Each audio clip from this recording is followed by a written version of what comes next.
So Shakib Al হাসানকে এক প্রবাসী বাঙালি প্রশ্ন করেছিলেন যে আপনি তো চোখে কম দেখেন কিন্তু আপনার বিবেকটাও কি জমে নিয়ে গেছে কিনা। তখন সাকিব আল হাসান উত্তর দিয়েছিলেন যে আপনি দেশের জন্য কী করেছেন, এরকম একটা ভাব যেন সাকিব আল হাসান এই দেশের জন্য সব কিছু করে বসে আছেন।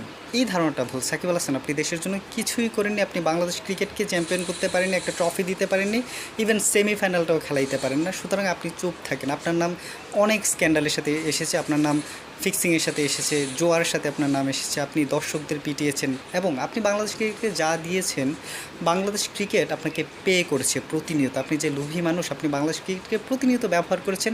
বাংলাদেশ ক্রিকেটকে ব্যবহার করে আপনি নাম পেয়েছেন, যশ পেয়েছেন, আপনি মেম্বার অফ পার্লামেন্ট হয়েছেন ওই বাংলাদেশ ক্রিকেটকেই ব্যবহার করে। সুতরাং চুপ থাকবেন।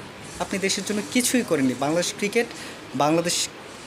বাংলাদেশ ক্রিকেটের যে দর্শক আছে তারা সবসময় আপনাকে অর্থনৈতিকভাবেও পে করেছে এবং তারা আপনাকে